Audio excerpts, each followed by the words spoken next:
जी जी। सभी को राधे राधे। जय श्रीमन नारायण। हरि ओ।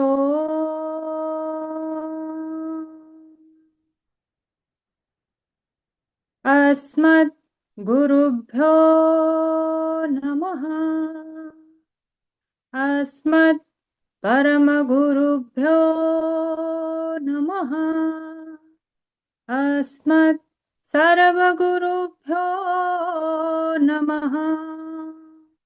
श्री राधा कृष्णाभ्यां नमः। श्री जानकी वल्लभो विजयते। श्रीमते रामानुजाय नमः। लम्बोदरं परमसुन्दरैकदन्तम् पीताम्बरं त्रिनयनं परमं पवित्रम् उद्यद्दिवाकरनिभोज्ज्वलकान्तिकान्तम् विघ्नेश्वरं सकलविघ्नहरं नमामि। अखण्डमण्डलाकारं व्याप्तं येन चराचरं तत्पदं दर्शितं येन तस्मै श्रीगुरवे नमः। नारायणं नमस्कृत्य नरं चैव नरोत्तमं देवीं सरस्वतीं व्यासं ततो जयमुदीरये। नमः परमहंसा स्वादित चरणकमलचिन्मकरन्दाय भक्तजनमानस निवासाय श्रीरामचन्द्राय। श्रीराम राम रघुनन्दन राम राम। श्रीराम राम भरताग्रज राम राम। श्रीराम राम रणकरकश राम राम। श्रीराम राम शरणं भव राम राम। श्रीरामचन्द्र चरणो मनसा स्मरामि। श्रीरामचन्द्र चरणो वचसा गृह्णामि। श्रीरामचन्द्र चरणो शिरसा नमामि। श्रीरामचन्द्र चरणो शरणं प्रपद्ये। माता रामो मत्पिता रामचन्द्र स्वामी रामो मत्सखा रामचन्द्रः सर्वस्वं मे रामचन्द्रो दयालुर्नान्यं जाने नैव जाने न जाने।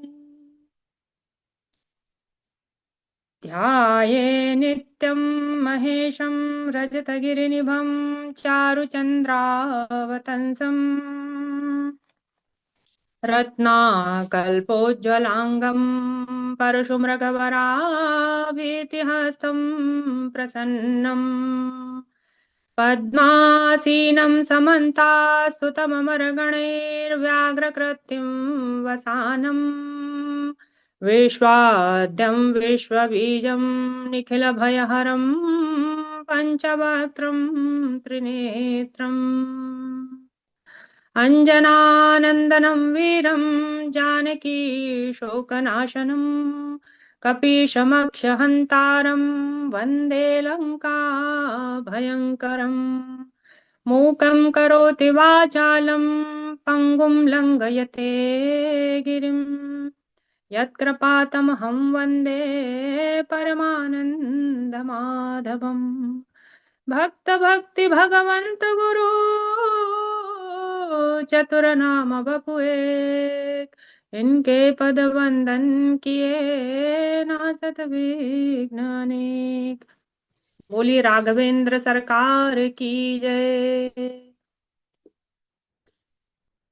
अखिल हिय प्रत्यय परमात्मा पुरुषोत्तम गुणगण निलय कौशल्या नंद नंदन परब्रह्म परम सौंदर्य माधुर्य लावण्य सुधा सिंधु परम आनंद रस सार सरोवर समद्भूत पंकज कौशल्या आनंद वर्धन अवध नरेंद्र नंदन श्री रघुनंदन विदेह वनज वैजंती जनक नरेंद्र नंदनी भगवती भास्वती प्रंबा जगदीश्वरी माँ सुनैना की आंखों की पुतलिका विदेह जा जनकादिराज तनया जनकराज किशोरी वैदेही मैथिली श्री राम प्राण वल्लभी श्री जानकी जी। इन दोनों युगल श्री सीतारामचंद्र भगवान के चरण कमलों में कोटि कोटि प्रणाम, नतमस्तक वंदन एवं अभिनंदन। चारों भैया एवं तीनों मैया के चरणों में कोटि कोटि प्रणाम। अनंत बलवंत गुणवंत हनुमंत भगवान श्री हनुमान जी महाराज के चरणों में बारंबार नमस्कार प्रणाम। समुपस्थित भगवत भक्त श्री राम कथा अनुरागी सज्जनों, भक्तिमय मातृशक्ति भगनी बांधवों, सिया राम मैं सब जग जानी, करहूँ प्रणाम जोरी जुग पानी। बोलिए राम दरबार की जय, बाबा तुलसीदास की जय। सज्जनों, पिछले दिवस हमने श्रवण किया कि भगवान शिव माता पार्वती को बता रहे थे भगवान के जन्म के कई कारण।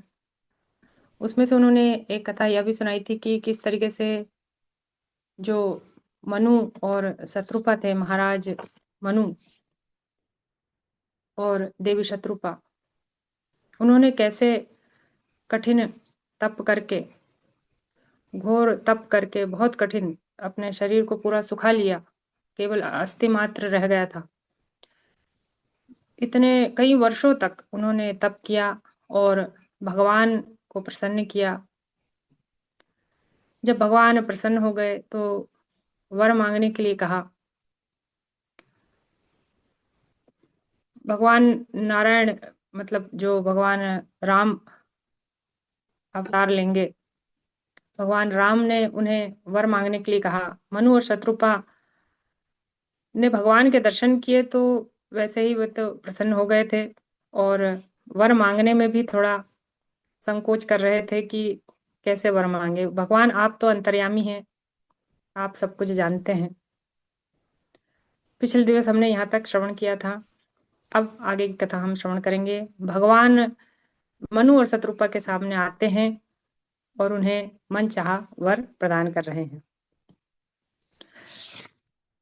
महाराज मनु कहते हैं कि प्रभु आप तो अंतर्यामी हैं, आप सब कुछ जानते हैं, फिर भी मैं अपने मन की सच, जो मेरे मन की जो सत्य बात है वो आपसे कहता हूँ।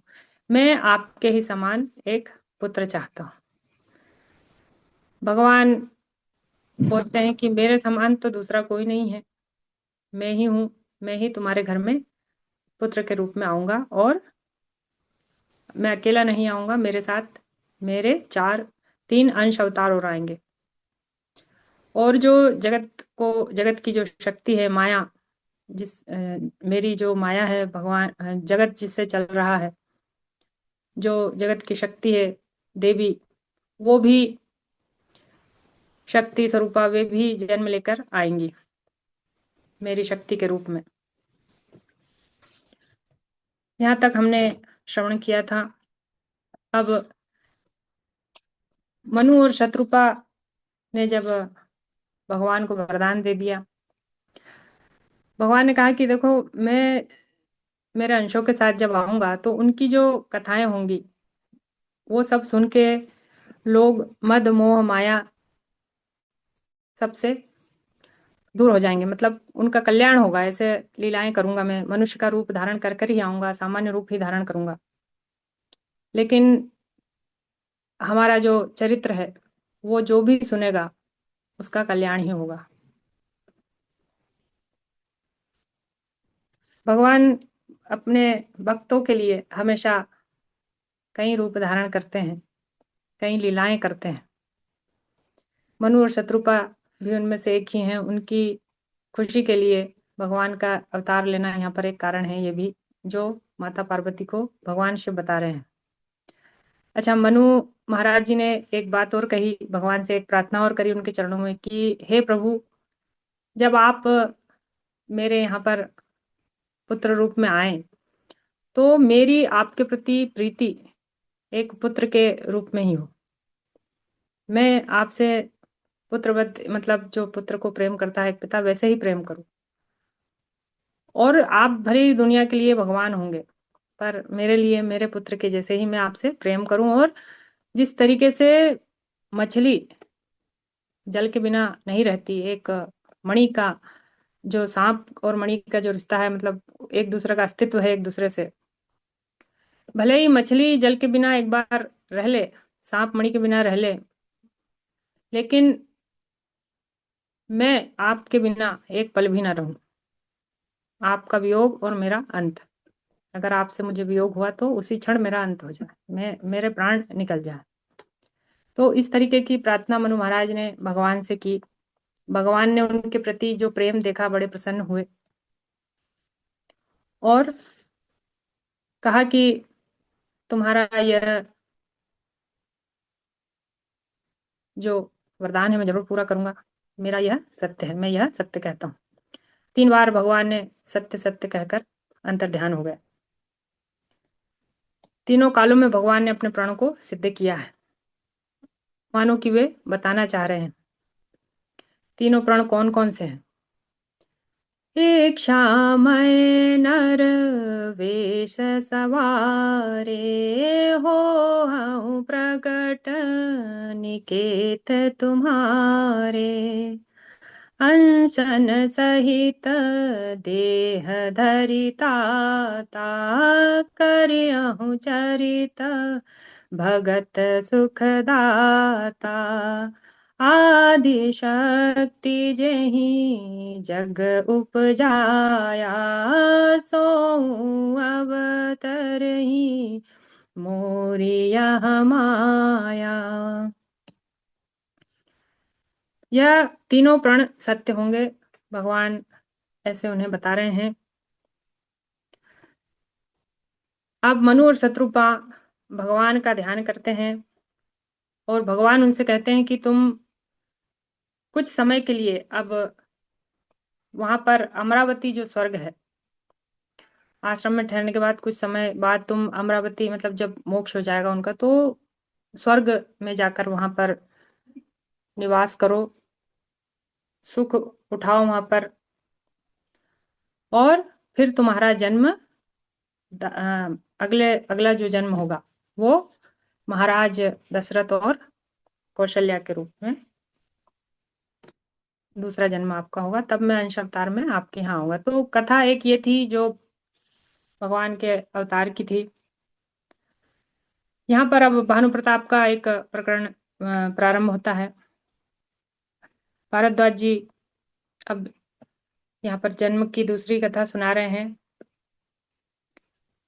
सुनि मुनि कथा पुनीत पुरानी, जो गिरिजा प्रति शंभु बखानी।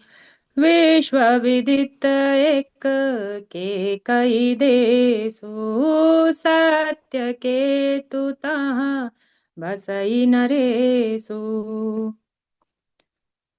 भारद्वाज जी अब राम कथा का दूसरा कारण बता रहे हैं, राम भगवान के अवतार का, जन्म का। हे मुनि, वह पवित्र और प्राचीन कथा सुनो जो शिव जी ने पार्वती जी को कही थी।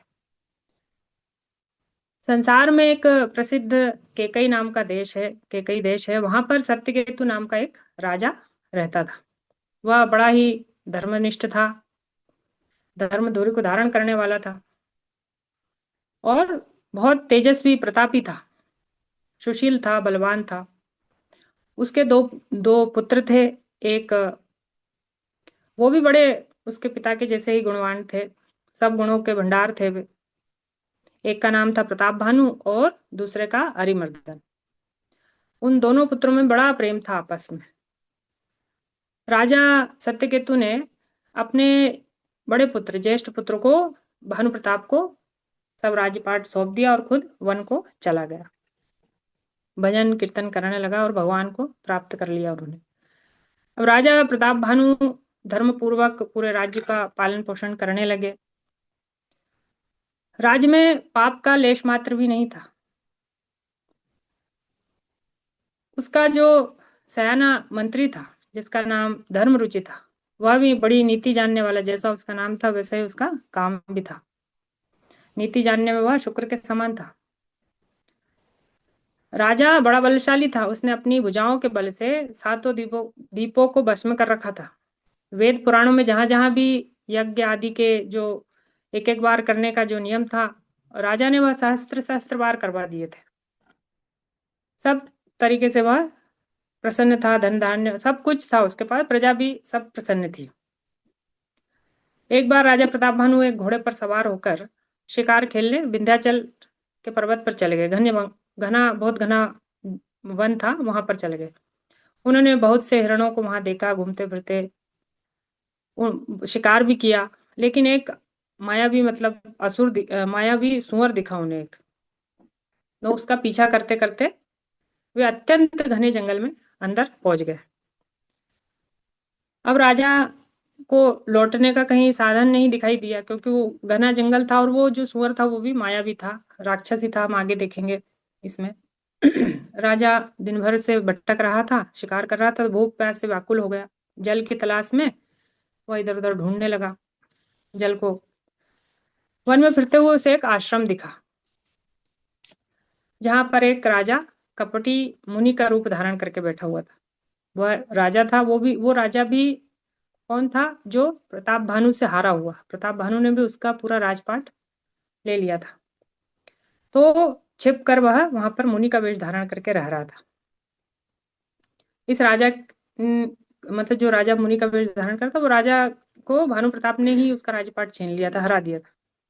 और वो भागकर छुप कर यहाँ पर बैठा हुआ था। राजा को बहुत प्यास लग रही थी। मुनि ने उन्हें पानी पिलाया। अच्छा, राजा ने जब देखा कि मुनि है तो वो समझ नहीं पाया मुनि का वेश कि कौन है, राजा है या मुनि है। वो मुनि ही समझ रहा था उन्हें। उन्हें प्रणाम किया। और राजा बड़ा चतुर था, उसने अपना नाम नहीं बताया। उसने कहा कि मैं मंत्री हूँ राजा का, भानु प्रताप का मंत्री हूँ मैं। और यहाँ पे जो कपटी मुनि था, जो राजा था, उसने मुनि का वेश धारण करके रखा था, वो तो इसको जानता था, भानु प्रताप को।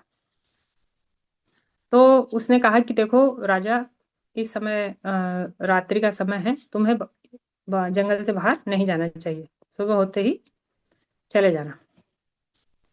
उस कपटी मुनि ने अनेक प्रकार की कई कई बातें राजा को बताई, वेद पुराणों की, झूठी सच्ची भक्ति की, धर्म की, इधर उधर की बातें कहकर राजा को प्रभावित कर लिया। और कहने लगा कि राजा तुम बड़े पवित्र हो और बुद्धिमान बुद्धि वाले हो। मतलब उसको, राजा को उन्होंने ऐसी मीठी मीठी बातें कर कर अपने वश में कर लिया। अब राजा भी सोचने लगा कि ये बड़ा प्रतापी मुनि है, कोई महाराज हैं बड़े, तो इनसे मुझे झूठ बोलना सही नहीं लग रहा, इनसे छुपाना ठीक नहीं है। तो राजा अपनी सच्चाई बताने लगा।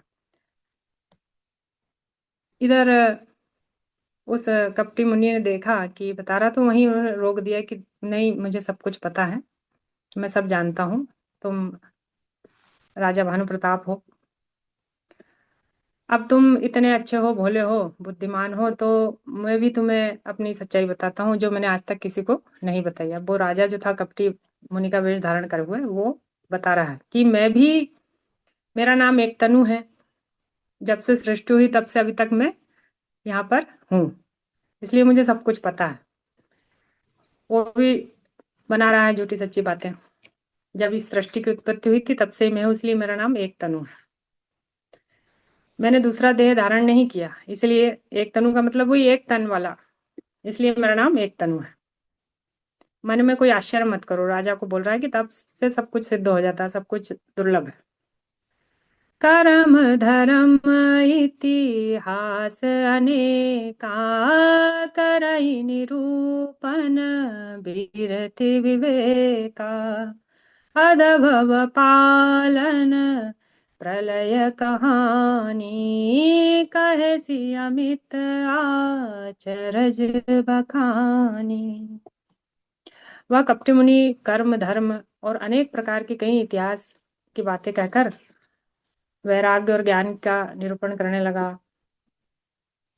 सृष्टि की उत्पत्ति संहार सब कुछ अच्छी अच्छी बातें करने लगा और कथाएं कहने लगा।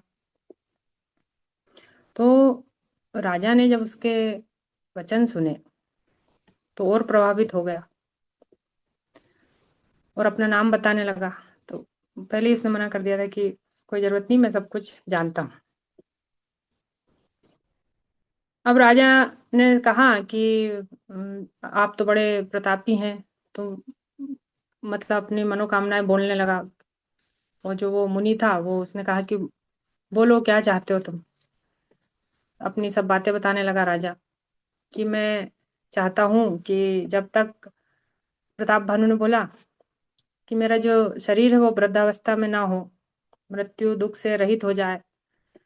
जरा मरण दुख रहित तनु, समर जिते जनि को।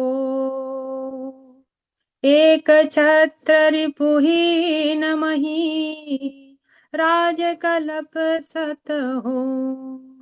मेरी यह इच्छा है, प्रताप भानु ने कहा, कि मेरा शरीर वृद्धावस्था मृत्यु और दुख से रहित हो जाए, मुझे कोई भी दुख ना सताए, मुझे युद्ध में कोई जीत ना पाए, पृथ्वी में मेरा 100 कल्प तक छत्र रहे, राज्य हो, अकंटक राज्य है। तपस्वी ने कहा ऐसा ही होगा, लेकिन एक बात छोड़कर।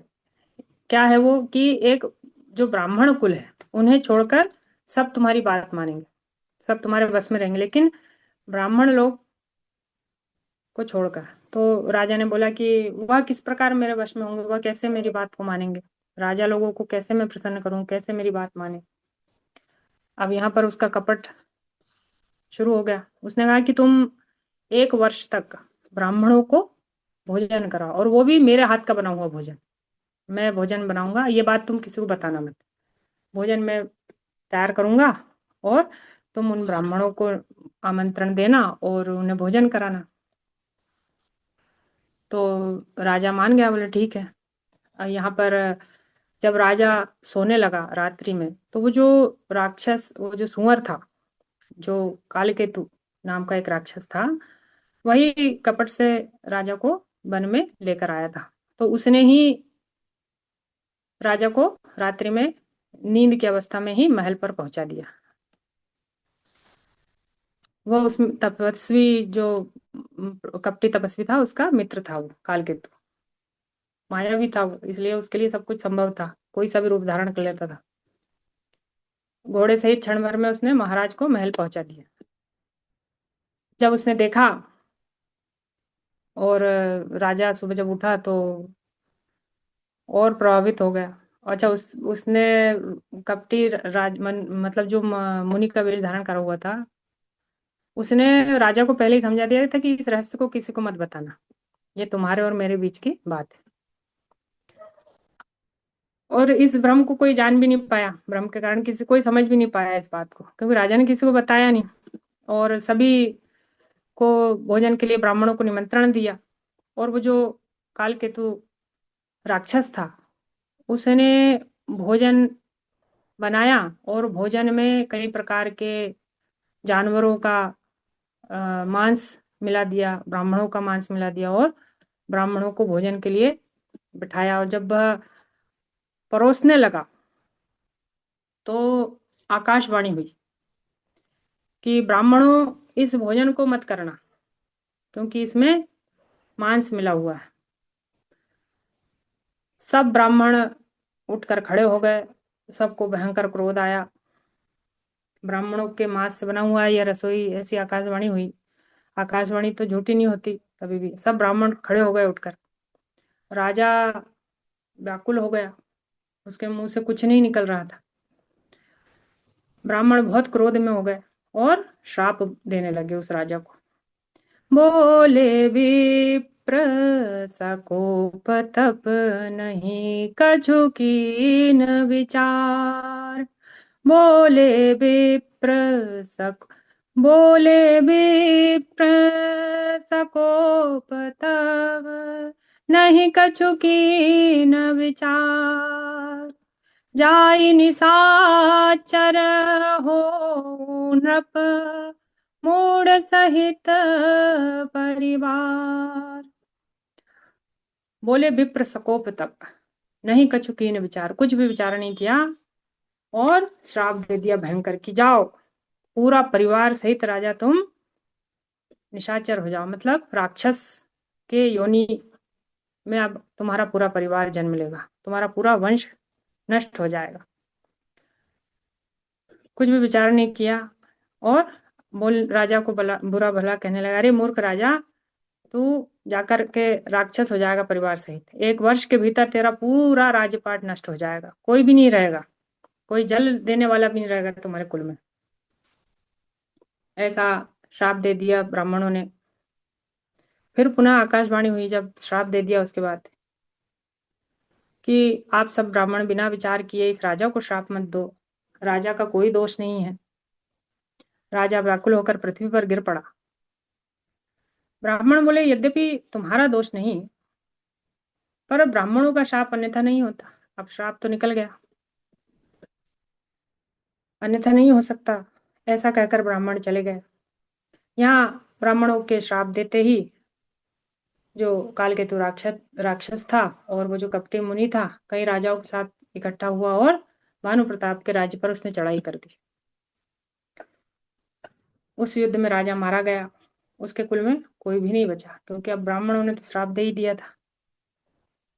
सत्य केतु कुल कोई नहीं बाचा, विप्र श्राप कृमि किमि होई असाचा। अब कोई भी उनके कुल में जल देने वाला भी नहीं रहा, ब्राह्मणों का श्राप सत्य हो गया। याज्ञवल्क्य जी भारद्वाज जी से कहते हैं कि सुनो भारद्वाज जी, विधाता जब जिसके विपरीत होते हैं तब उसके लिए धूल भी सुमेरु के जैसी हो जाती है, एक धूल का कण भी पर्वत के समान हो जाता है, सुमेरु पर्वत। और पिता यमराज की तरह हो जाता है, यमराज की तरह दिखाई देता है, रस्सी सांप दिखाई देने लगती है। याज्ञवल्क्य जी कहते हैं कि हे मुनि सुनो, समय पाकर वही राजा समाज के सहित मतलब सब परिवार राक्षस हुआ। उसके जो उसके 10 सर और 20 भुजाएं थी, उस वीर का नाम रावण था। यही राजा प्रताप भानु ही रावण का जन्म लेकर आया है अगले जन्म। अभी हम आगे कथा सुनेंगे। उसका जो छोटा भाई था अरिमर्दन, वह कुंभकर्ण बना, बड़ा बलशाली था, बल का धाम था। और जो उसका धर्मरुचि नामक का जो मंत्री था वह सौतेला भाई विभीषण बना। और भी जो राजा के बहुत से बेटे थे वे सब सेवक कुछ न कुछ उसके रिश्तेदार बनकर वहां पर सब के सब राक्षस कुल में उत्पन्न हो गए। सब इतने भयंकर और असुर थे कि कुछ भी मनमानी अपना रूप धारण कर लेते थे। वे राक्षस थे, यद्यपि कुल कुल में उत्पन्न हुए थे, जो बड़ा ही पावन और निर्मल था, अनुपम था, अनूप था, फिर भी श्राप के कारण पाप रूपी तो वे पैदा हुए। तीनों ही भाइयों बड़े उग्र थे और तपस्या भी करते थे। सज्जनों, जो राक्षस लोग होते हैं वो बड़ी घोर तपस्या कर लेते हैं, कठिन तपस्या कर लेते हैं। क्यों? क्योंकि बल और अधिक प्राप्त करने के लिए, ताकि दूसरों को सता सके, बलपूर्वक सबका कुछ ना कुछ बिगाड़ सके, सब कुछ नष्ट कर सके, सबको अपने अधीन कर सके, सबको सता सके, ब्राह्मणों को और जो साधु संत लोग हैं उनको उपद्रव मचा सके। ऐसे ही यहाँ पर ये तीनों भाई थे, इन्होंने खूब तप किया, कई वर्षों तक ब्रह्मा जी को प्रसन्न किया और वर मांगने के लिए अब तैयार हो गए। भगवान भी प्रसन्न हुए हैं। ब्रह्मा जी अब तीनों भाइयों को क्या वर देते हैं ये हम अगले दिवस श्रवण करेंगे। आज समय हो चुका है। सभी को जय श्रीमन नारायण। राधे राधे। राधे राधे। हाँ। बहुत अच्छे से आपने राम कथा को गाया इंदु पराशर जी। प्रभु राघव लाल जी की कृपा बनी रहे। बहुत अच्छा।